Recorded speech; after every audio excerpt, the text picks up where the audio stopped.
To flip or not to flip? That is the question. I'm going to share the story of the first house that I ever bought to fix and flip, and the 3 horrible lessons, great lessons now that I learned on that property that I apply now on every single home that I make a move on.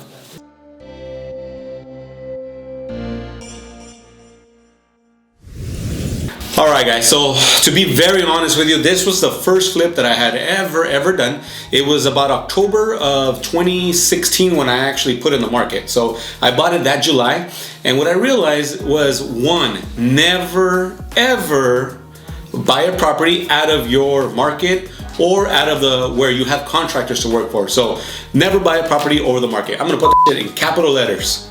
Put that shit in capital letters. Why? When I closed on the escrow, I realized the 2 or 3 contractor friends that I knew 4 years ago, they didn't want to go to Pacoima. So, you know that I'm based out of San Gabriel Valley, out of Covina, California.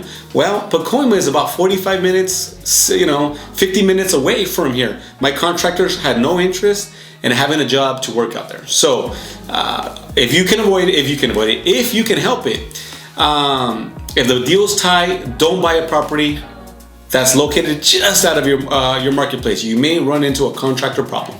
So friends, I hated having to go to the property two times a week, 1 time a week. In this case, this was my first flip. So like everything that you try for the first time, I felt like I had to be at the property 5 days a week. I felt like I wanted to be there. I felt like I should have been there. Unfortunately, that's going to be step number 2 where I dropped the ball. But having to make that commute for 45 an hour sometimes because of traffic cost me a lot of energy, time on my real business, which is helping buyers buy houses, helping sellers sell houses. So if you can avoid it, guys, I can't say this, I can't stress this enough.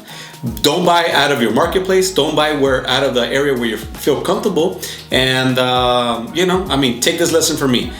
It's gonna save you a lot of heartache, tears, and time on your first flip.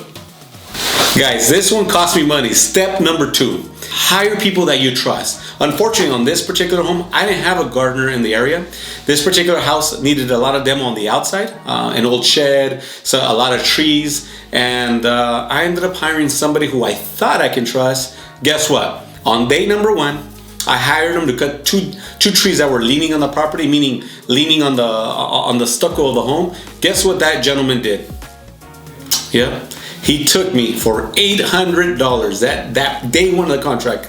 So before I ever got started, I was already negative, underwater. Can you believe that? So my mistake was being desperate, not having any contacts in Pacoima, and moving forward, moving too fast by hiring a local who probably saw the newness, probably saw how green, how new I was to this flipping game, and he took me for $800. He basically said he knew that I wasn't in the area, so he said, "Yep, I'll cut this down. I'll have a chainsaw. I'll knock it out. It'll be done in 3 hours." Well, guess what? He called me, and about 4 hours later, drove down from Pacoima to my office in Covina to get payment. I asked him, "Hey, send me the photos." "Oh, my phone's not working."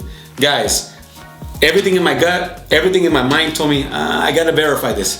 But being that he drove down here, I wanted to be the good guy. I ended up writing him a check. I wanted to, him driving all the way down to Covina, I wanted to be, pay him up front. I hate owing money to anybody. So I did. I paid him before I verified the job. I believed him that his phone wasn't working, etc., etc., etc. So that being said, guys, never hire somebody you do not trust, and never pay a contractor, never pay a new contractor, especially without verifying that the job that they were being paid for that one day is done and completed to your liking. Step number 3, guys. This is my wife's favorite. Can you guess what it is? Always listen to your wife. She told me, "Jose, who the heck do you know in Pacoima? Jose, we don't have money to be flipping and fixing this house. And Jose, don't buy this house. Oh, and last one, don't hire that guy." So yes, you know what? If your instinct or your wife's instinct, which is your business partner, is that of maybe don't make the move, sometimes the best move is not making the move. So unfortunately, on this particular property, I didn't listen to my wife. I was eager to get my feet wet. I was eager to make a move. I was eager to have my first flip. And you know what? Lost some money. didn't have the right contractor crew, and at the end of the day, it was a Harvard education and the flipping real estate 101 business, if you will. I learned where to buy, how to buy them, have the contractor crew ready, have my lenders on deck, have everything on point, ready to go. So unfortunately, guys, it was a hard lesson for me. This is a very free YouTube lesson for you. I hope you take it, apply it to whatever you're hoping to accomplish in the real estate investing and flipping game. So as long as you don't lose $1, it's a good day. That's the way I see it. So that's all I got. Subscribe to our channel, please, and I hope to catch you on the next one. Hey Jose, so you really paid that guy $800 without verifying? You know what? I did. My gut and my instinct told me not to. I'll tell you why.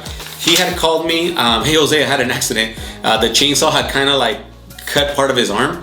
Not caught, but he had cut himself. He had cut himself with his chainsaw, and my instinct was like, oh shit, is he hurt? Did something happen? So when he drove all the way down, I saw the Band-Aid, so I figured he's not lying to me, and I paid him $800. And it wasn't cash, it was a check. I figured, you know what, he's gonna cash it, I could track him down.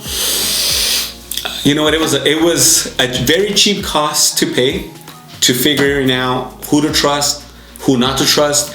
And long story short, it's funny. He, like 4 or 5 months later, that guy was desperate for work, and he called me, Jose, I apologize, I owe you money, this and this and that. Never returned his call, and it's a hard lesson to learn, but look at me now, right?